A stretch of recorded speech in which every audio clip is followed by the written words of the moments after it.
Good evening, everybody, and excuse my slight delay this evening. Welcome to the reading of 1001 Nights. I am your host. My name is Joanna Godwin-Seidl. I am going to spend 2 minutes adding 2 groups onto this reading, and then I will get reading for you straight away. In the meantime, enjoy the beautiful music of our music director, who has composed music especially for 1001 Nights, Godwin-Seidl.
So, good evening, everybody. Welcome to the 400th night of 1001 Nights. It is an absolute pleasure to read for you this evening. We started reading on the 20th of March, 2020 in the first pandemic. As I said, now we are already on the 400th night, which is amazing.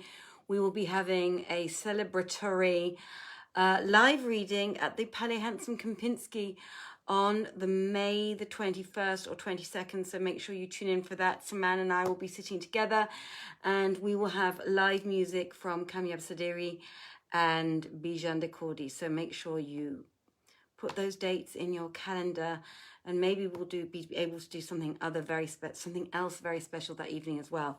Without further ado, hi Ben, hi Martha, how lovely to see you, hope you're well. Martha used to be my ex-singing teacher. She's still a singing teacher, but I used to take singing lessons with her. She's absolutely fantastic. So if you're in Vienna and you need singing lessons, definitely get on to Vienna Theatre Project, and I will tell you one of the best singing teachers to go to in Vienna. So that's my bit of sales for the evening, everybody. So without further ado, it's going to be a bit of a short one this evening because I have a lot to do still. And as I said, we are on the 400th night. So, and if you remember, we have the story of Masrur the Eunuch and Ibn Al-Karibi. The commander of the faithful Harun al-Rashid was exceedingly restless one night. Remember, that's the thing, right? So he's a bit restless and he wants something to do, and he wakes up his castrato Masrur, and he wants him to get something to be done to make his life a little bit more exciting, and we're going to find out what's going to go on next. So now, when it was the 400th night, she said, "It hath reached me, O auspicious king, that Harun al-Rashid said to Masrur the sworder, 'Dost thou laugh to make mock of me, or hath madness seized thee?' Answered Masrur, 'Nay, by Allah, O Commander of the Faithful, I swear by thy kinship to the Prince of Apostles, I did it not of my free will, but I went out yesterday to walk within the sight of the palace, and, coming to the bank of the Tigris, saw there the folk collected. So I stopped and found a man, Ibn Al-Karibi, height, who was making them laugh. But just now I recalled what he said, and laughter got the better of me. And I crave pardon of thee, O Commander of the Faithful. Quoth the Caliph, bring him to me forthright. So Masrur repaired in all haste to Ibn Al-Karibi and said to him, answer the summons of the Commander of the Faithful. Whereto he replied, I hear and I obey. But on condition, added Masrur, that if he give thee aught, thou shalt have a quarter, and the rest shall be mine. Replied the droll, nay, thou shalt have half, and I shall have half. Rejoined the master, not so, I will have 3/4. Lastly, said Ibn Al-Karibi, thou shalt have 2/3, and I the other third.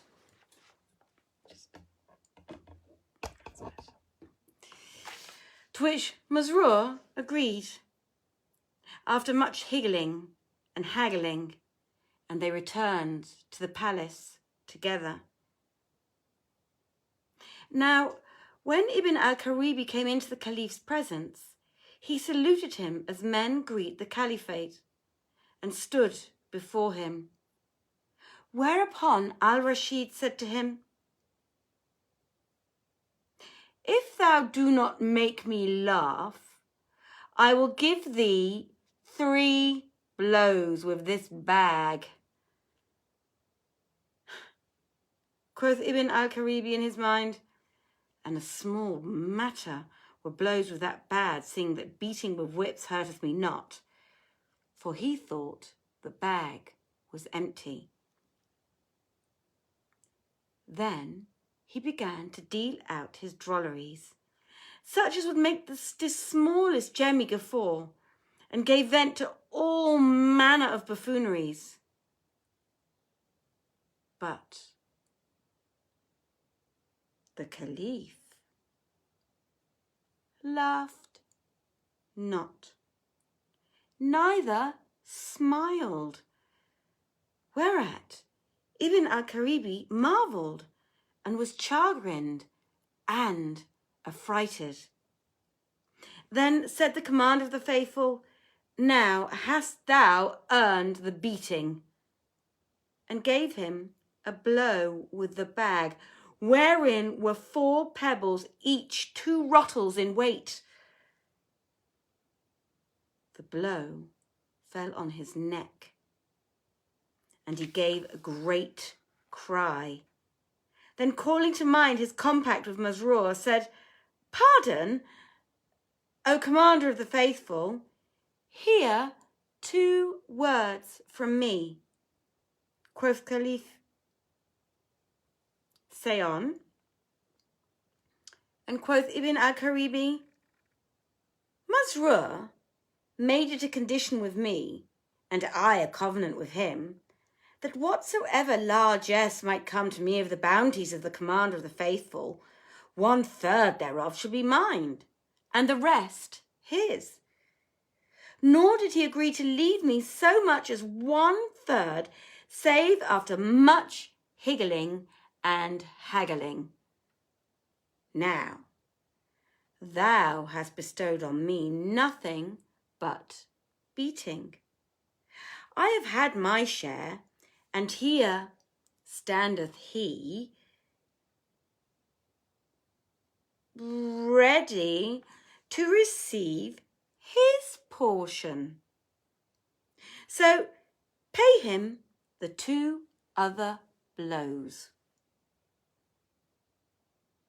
Now, when the Caliph heard this, he laughed till he fell on his back.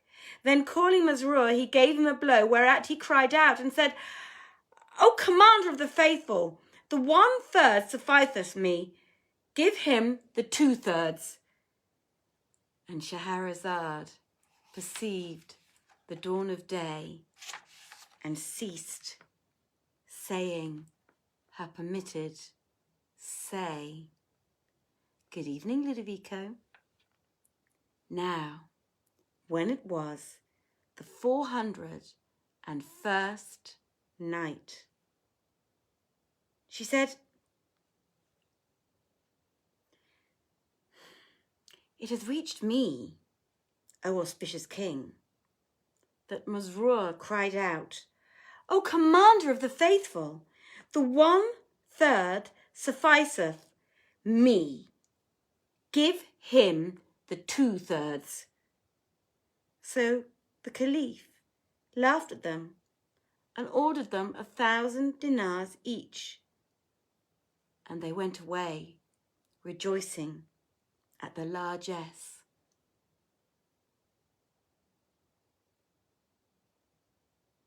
And of the tales they tell this one of the Devotee Prince. The commander of the faithful, Harun al-Rashid, had a son who, from the time he attained the age of 16, renounced the world and walked in the way of ascetics and devotees. He was wont to go out to the graveyards and say, "Ye once ruled the world, but that saved you not from death. Now are ye come to your sepulchres. Would heaven I knew what ye said, and what is said of you." And he wept, as one weepeth, who is troubled with fear and apprehension, and repeated the words of the poet, "Affright me funerals at every time, and wailing women grieve me to the soul."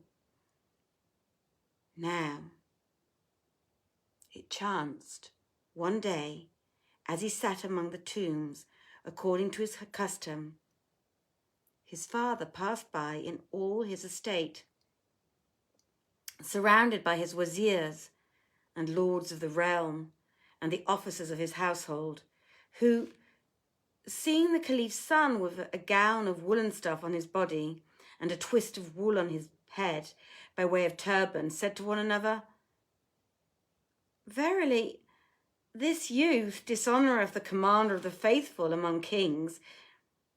But if he reproved him, he would leave his present way of life." The Caliph heard these words, so quoth he to his son, "O my dear child, of a truth, thou disgracest me by thy present way of life." The man looked at him and made no reply. Then he beckoned to a bird perched on the battlements of the palace and said to it, "O thou bird, I conjure thee by him who created thee, alight upon my hand." Whereupon, straightway, it swooped down and perched on his finger. Then quoth he, "Return to thy place," and it did so. Presently he said, "Alight on the hand of the commander of the faithful." But it refused there to perch, and he cried to his father, "It is thou that disgracest me amongst the holy ones by the love of the world, and now I am resolved to part from thee, never to return to thee, save in the world to come." Then he went down to Bassorah, where he took to working with those which wrought in clay, receiving as his day's hire but a dirham and a danik, and with a danik he fed himself and gave alms of the dirham. Quoth Abu Amir of Bassorah, "There fell down a wall in my house, so I went forth to the station of the artisans to find a man who should repair it for me, and my eyes fell on a handsome youth of a radiant countenance. So I saluted him and asked him, "O my friend, dost thou seek work?" "Yes," he answered. And I said, "Come with me and build a wall." He replied, "On certain conditions I will make with thee." Quoth I, "What are they, O my friend?" And quoth he, "My wage must be a dirham and a danik. And again, when the muezzin calleth to prayer, thou shalt let me go pray with the congregation." "It is well," answered I, and carried him to my place, where he fell to work. Such work as I had never before seen in my life. Presently, I named to him the morning meal, but he said, "No," and I knew that he was fasting. When he heard the call to prayer, he said to me, "Thou knowest the condition?" "Yes," answered I. So he loosed his girdle, and applying himself to the lesser ablution, made it after a fashion than which I never saw a fairer. Then he went to the mosque and prayed with the congregation and returned to his work. He did the same upon the call to the mid-afternoon prayer. And when I saw him to fall to work again afterwards, I said to him, "Oh, my friend, verily the hours of labour are over. A workman's day is but till the time of afternoon prayer." But he replied, "Praise to the Lord. My service is till the night." And he ceased not to work till nightfall, when I gave him 2 dirhams. Whereupon he asked, "What is this?" And I answered, "By Allah, this is part of thy wage because of thy diligence in my service." But he threw them back to me, saying, "I will have no more than was agreed upon between us twain." I urged him to take them, but could not prevail upon him. So I gave him the dirham and the danik, and he went away. When morning dawned, I went to the station, but found him not. So I inquired of him, and was told, "He cometh thither only on Sabbaths." Accordingly, when Saturday came, I betook me to the market, and finding him there, said to him, "Bismillah, do me the favour to come and work for me." Said he, "Upon the conditions thou wottest?" And I answered, "Yes." Then, carrying him to my house, I stood to watch him where he could not see me. And he took a handful of puddled clay and laid it on the wall, when, behold,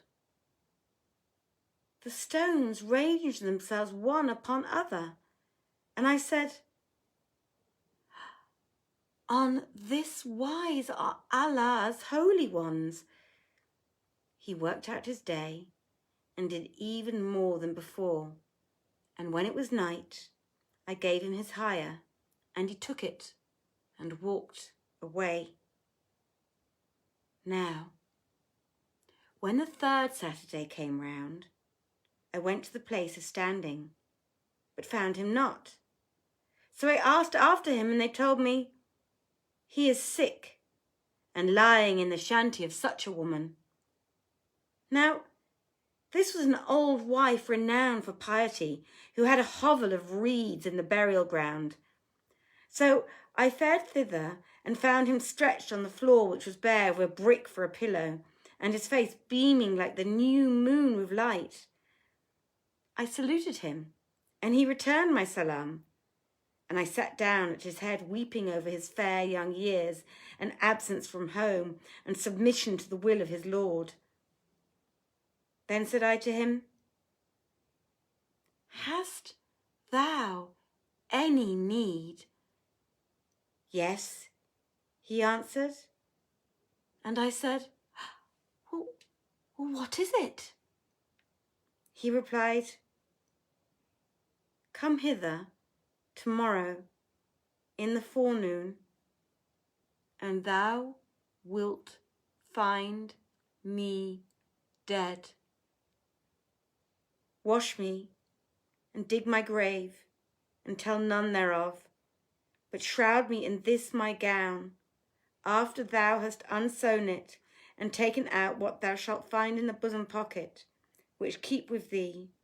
Then, when thou hast prayed over me and laid me in the dust, go to Baghdad, and watch for the Caliph Harun al-Rashid till he come forth. When do thou give him what thou shalt find in the breast of my gown, and bear him my salutation.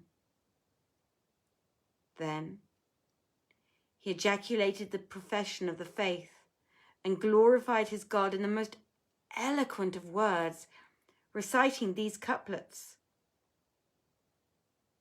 Carry the trust of him whom death awaits, to Al-Rashid, and God reward thy care. And say, an exile who desired thy sight, long loving, from afar sends greetings fair. Nor hate, nor irk, no, him from thee withdrew. Kissing thy right to heaven, brought him near. But what estranged his soul, O sire, from thee, is that thy worldly joys it would not share. Then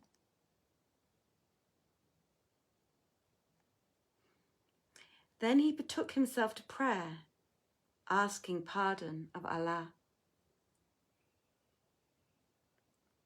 And Shahrazad perceived the dawn of day and ceased saying her permitted say. There you go, dear friends. Unfortunately, not a very happy story, it would seem, for the 400th night of 1001 Nights. I am going to leave you with, there we go, some music, if I can get it to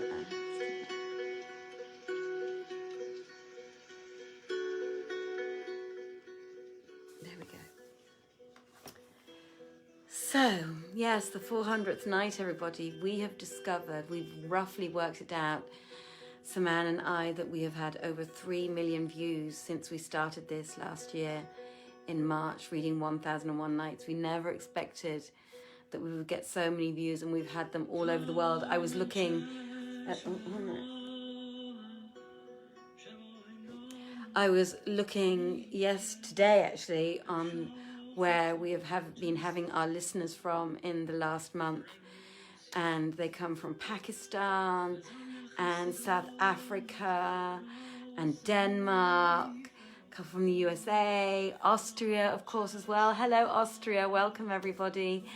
Where we are reading from the UK. So really, I've had some from South America as well, people from South America. So really, we have listeners in from all over the world, and it is an absolute pleasure to read for you, as I always say, but it is definitely very true. And it's so exciting to be able to reach so many wonderful, wonderful people all over the world. It's a real blessing and a treasure for us to be able to reach lots of different countries, lots of different religions, lots of different people. And we hope that you enjoy our readings as much as we enjoy reading for you. On that beautiful note, I hope at least, I am going to love you and leave you. I have no idea who's reading tomorrow night. Either it's going to be me or Saman. But whatever happens, I wish you all a very, very pleasant day. If your day is just starting, If you want to like, dislike, love, send us hugs in or send us comments. Let us know how you're feeling today. We are always really, really happy to hear from people and get feedback. Obviously, always when we're reading, we can't give feedback at the time because we're reading, but we do try and give feedback later. And again, don't forget, if you do want to share our readings with friends or family, colleagues, whatever, but they don't have Facebook. Yes, that does exist, that people don't have a Facebook. We are putting all of our readings up on YouTube as well. So if you go to youtube.com/Vienna Theatre Project, you can see all the readings from 1001 Night on the Vienna Theatre Project YouTube page. Dear friends, don't forget we accept donations very, very gladly. www.paypal.me/Vienna Theatre Project. We accept €1. We accept 10 million euros. So as many dirhams as you would like to give us, we would be very grateful for them. Thank you very much. Beautiful day tomorrow. I will see you, or Saman will see you in the evening, and take care and stay safe. All right? Bye-bye, everybody. Take care. Bye-bye.